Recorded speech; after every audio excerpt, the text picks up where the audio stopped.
नमस्कार, मेरा नाम डॉक्टर अनुज चावला है। मैं एक फुट एंड एंकल सर्जन हूँ। अभी हम बात करेंगे फ्लैट फुट में अवेलेबल ट्रीटमेंट ऑप्शंस की। जैसा कि हमें पता है कि हम पहले के वीडियो में एक बार डिस्कस कर चुके हैं कि इंसोल्स कैसे यूज़ किए जाते हैं और इंसोल्स का क्या फ़ायदा है। So will talk about the remaining options available. तो it depends upon the cause of the flat foot कि हमें उसको ट्रीट कैसे करना है। फ्लैट फुट में जनरली इंसोल्स के अलावा समटाइम्स रेस्ट, अगर आपको सिवियर पेन है तो रेस्ट काफ़ी ज़्यादा फ़ायदेमंद होता है। अगर फ्लैट फुट जो है आपको किसी ऐसी बीमारी जैसे रिजिड फ्लैट फुट होता है ड्यू टू टार्सल कोलिशन, जिसके अंदर की आपके दो हड्डियों के बीच में जो है एबनॉर्मल जॉइनिंग हो गई है, अगर उसके रिलेशन में फ्लैट फुट है और सिवियर पेन हो रहा है, तो sometimes a short period of casting also can help. उसके अलावा one of the most significant things that helps in relieving the flat foot symptoms are exercises. So exercises की हम बात करें या फिजियोथेरेपी की बात करें तो इसको हम दो पार्ट में डिवाइड करते हैं। Number 1 is stretching of the calf muscles and number 2 is strengthening of the foot muscle. So stretching of the calf muscles का कैसे फ़ायदा होता है? नॉर्मली जब फ्लैट फुट होता है तो उसमें काफ का पुल थोड़ा सा चेंज हो जाता है और उसकी वजह से यूनिवर्सली काफ टाइटनेस प्रेजेंट होती है। तो अगर हम काफ को स्ट्रेच करेंगे तो उसकी वजह से फुट पे प्रेशर कम आता है, जिसकी वजह से सिम्टम्स काफ़ी ज़्यादा इम्प्रूव होते हैं।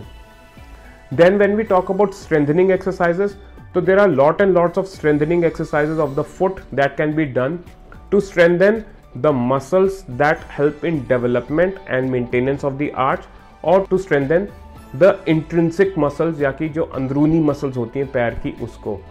So there are lots and lots of exercises, जैसे strengthening exercises of the muscles called tibialis posterior या फिर long flexors of the foot जो कि toes को flex करते हैं। उसके अलावा short foot exercises to strengthen the intrinsic, toe curls, toe yoga and heel raises.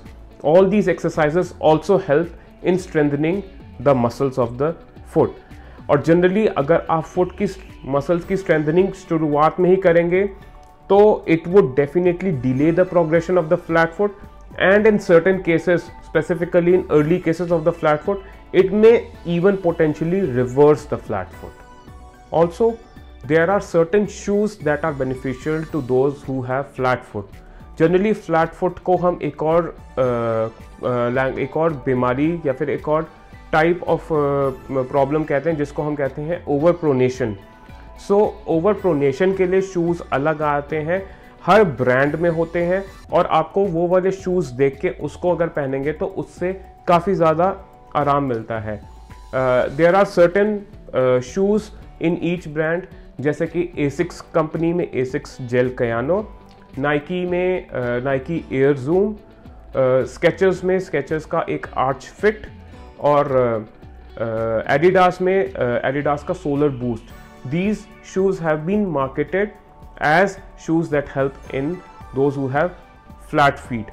And I have personally seen कि इन जूतों को चेंज करने से पेशेंट्स के अंदर बहुत ज़्यादा सिग्निफिकेंट इम्प्रूवमेंट आती है। रेस्ट डेफिनेटली, अगर बहुत ज़्यादा सिवियर इन्फ्लेमेशन होगी है फुट में फ्लैट फुट के वजह से, तो rest is also something that can B tried. Apart from that एक और ट्रीटमेंट होता है जो थोड़ा सा ज़्यादा इन्वेजिव होता है, in which we give injections in the tendon sheath. तो कई बार फ्लैट फुट के लोगों में ये देखा जाता है कि inner side of the foot and the ankle में काफ़ी ज़्यादा स्वेलिंग हो गई है। इनको एक परेशानी हो जाती है जिसको कहते हैं टिबियालिस पोस्टीरियर का टेंडन शीथ का इन्फ्लेमेशन या टीनोसाइनोवाइटिस। उस केस में under the guidance of an ultrasound एक इंजेक्शन देना, steroid injection into the sheath is also beneficial. Ultrasound guidance से क्यों देना है? बिकॉज उससे हम स्पेसिफिकली उसी जगह पे जाते हैं जहाँ पे प्रॉब्लम है, और उससे हम टेंडन को या फिर स्किन को डैमेज नहीं करते हैं। यस, इन सब ट्रीटमेंट के अलावा अगर उसके बाद भी अगर आपके सिम्टम्स इम्प्रूव नहीं हो रहे हैं, then definitely the last resort in such cases is a surgery. तो अगर आपको ऐसा लगता है कि आपको भी फ्लैट फुट की परेशानी है, तो आप ज़रूर इस वीडियो को दूसरों के साथ शेयर करें। इसी के साथ ही आप लाइक करें, हमारे वीडियो पे कमेंट करें and do subscribe to our YouTube channel. Thank you very much.